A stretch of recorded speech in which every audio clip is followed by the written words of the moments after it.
LeBron James was born in Akron, Ohio on December 20th of 1984.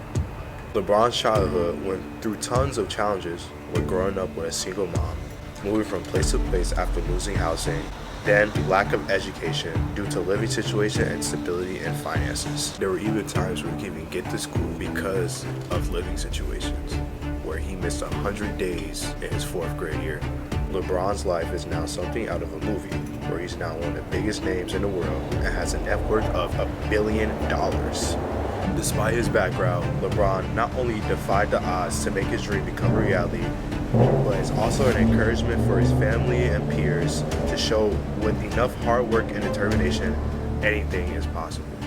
God-given ability, but the one thing I knew that separated from me from a lot of the kids when I was growing up is like my attention to detail. Like I had a level of detail when the games came and the practices came, and a commitment to going in before school started. School started at 8:10. I was in the weight room in the gym at like 6 o'clock in the morning.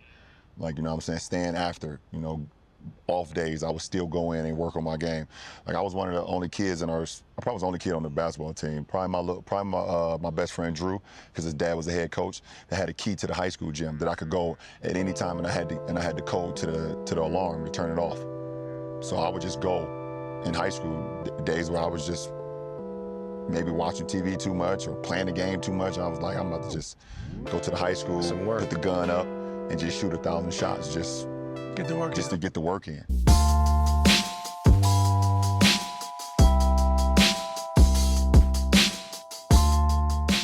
I think the crazy thing about this is that LeBron isn't the only one who had a similar situation. There was Ralph Lauren, Oprah, and Larry Ellison. These people are examples of not letting their circumstances and where they live or come from determine their future. But what if I told you this is a story that may seem similar, but is not the norm? Let me introduce you to the Opportunity Atlas. I'm not gonna lie, this is the first time I've ever seen this in my life. This is like revolutionary when I started looking this up. This is insane. The Opportunity Atlas connects different types of children between their backgrounds, incomes, genders, and sex, to where we can specifically look at each neighborhood to understand deep within the families in terms of their ethnicity, where their parents grew up, where originally they're from, how they're doing in school, everything. This is a better opportunity to at least get a specific standpoint on each neighborhood instead of a countrywide average. Not only with this data can we look at specific neighborhoods, but we can also compare different neighborhoods as well. We can also see within neighborhoods that give high opportunities or low opportunities, to a point where we can compare different children with the same exact background. For instance, if two kids had the same background, as in they're both, Italian, they both grew up with two parents, but both their parents work at, a minimum wage job, and they split 50-50 and they live check by check. And I'm saying specifics to a T, not a number that's different. What if I told you we can look and compare between these two families and put them in different neighborhoods that offer different opportunities? That's truly what the Atlas, or the Opportunity Atlas, is really all about. To get to understand data and understand as a country, city, or neighborhood what we can do to help. I specifically want to focus about opportunities. Now, when you think of opportunities, what do you really think of? Do you think of people handing you out different things to do? Or is it just simply things to get into? I personally think about the opportunities of working or internships, clubs in high school, anything that supports extracurriculums, anything that supports you as an individual pursuing your education and just learning. I remember when I was in high school, I was getting tapped into everything. It wasn't to say that I was forced upon it, or it was just I had to do it, but more of an interest. I think a lot of times there are opportunities, but sometimes we just don't have the interest into it. But where does that stem from? Where does that stem from, and how can somebody actually get into it? Well, according to the census.org, me see what it says here. Oh my goodness, this is insane.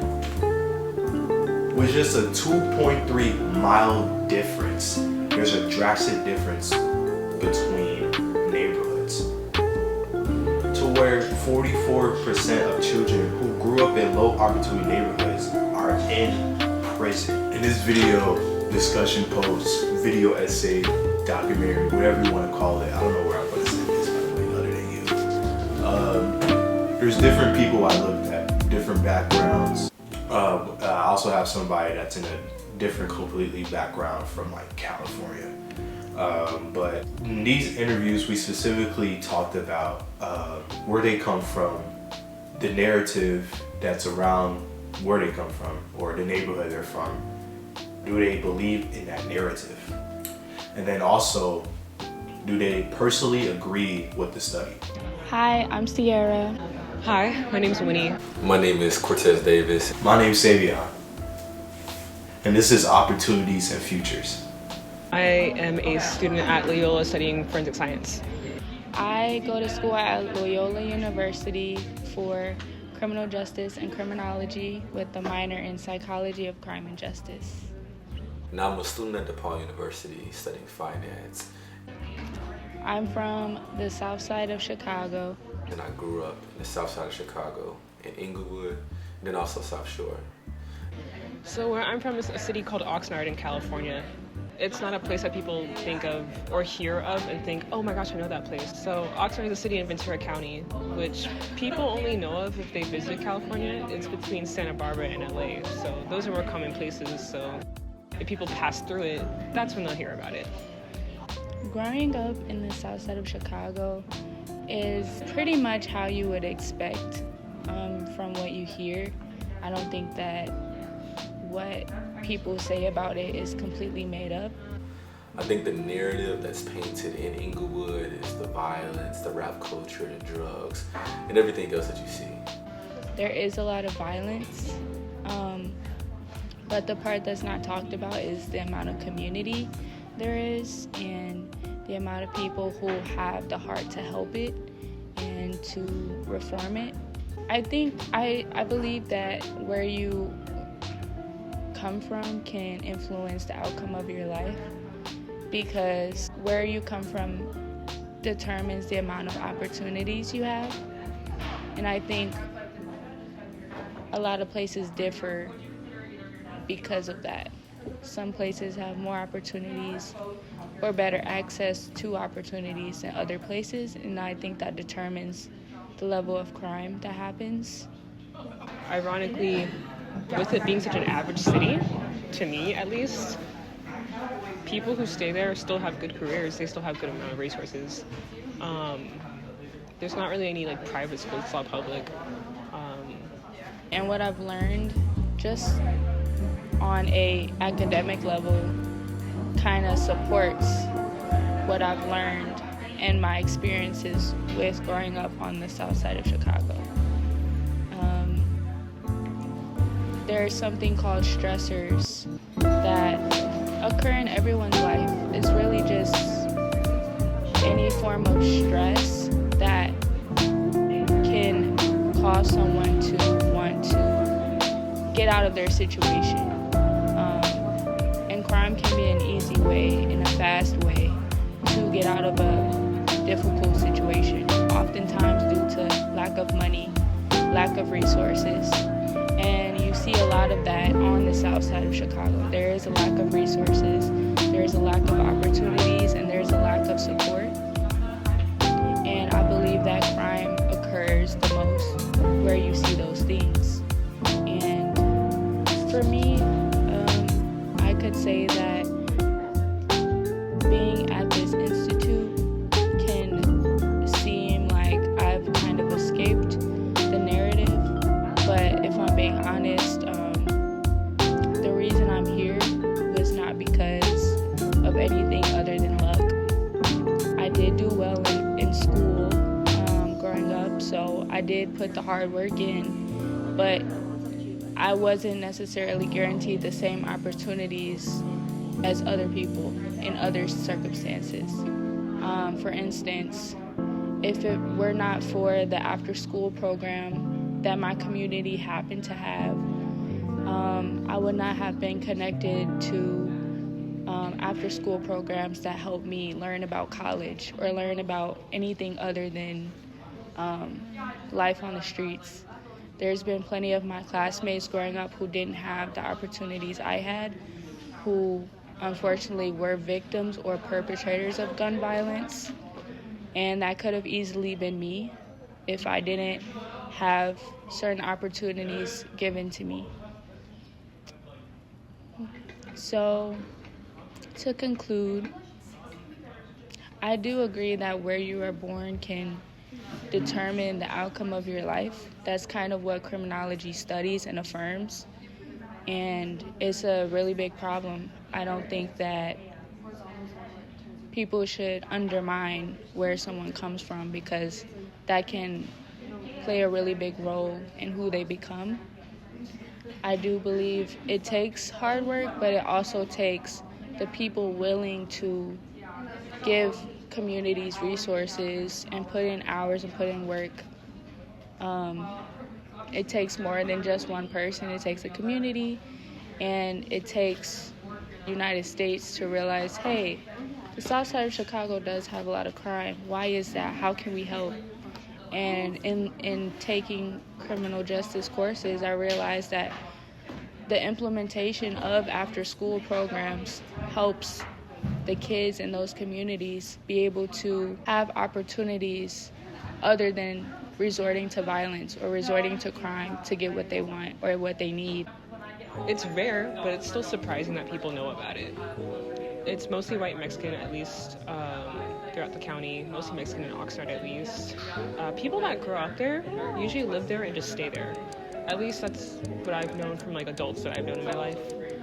People my age, like my own peers, have already moved, similar to me. I'm out here in Chicago now, so it's not like a super rich city, but it's not poor either. It's kind of average, but you have your segments of the city where people who live by the beach, oh yeah, they're rich. They have money for stuff. They have maybe not yachts, but they have their paddle boards. They do this, that, and the third with their interior design. I don't know, stuff like that. But people like that have good careers that they've had for a long time, and that's how they built up to where they're at in these nice beach houses. I would say, unless you're from Colonia, you're pretty well off. Colonia's our little ghetto, I guess. There's quite a few gangs there. I didn't really grow up close to that area. My mom tried to keep me away from that. Yeah, Oxnard's a pretty average city. People that want to do big stuff go to different cities. They move, they go to LA, they go up north, they go up down south, wherever it is.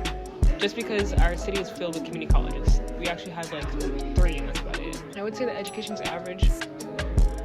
Again, people go off to big cities to do their big careers. They want to do engineering, stuff like that. I had friends that went off to 4 years to do psychology, most of them actually. Some months ago into bio, other things like that. So I guess I kind of actually do agree with the study. Where you kind of come from does and can impact your education, the life you decide to live outside of where you're from, whether you stay there or not. And my road there was something that isn't too shocking to most people. Contrary to what you kind of see in the media, how I grew up was slightly different than what most people would say their childhood was like. Now, there was the drugs and the violence and everything in between, but what also followed was the family that was built around it.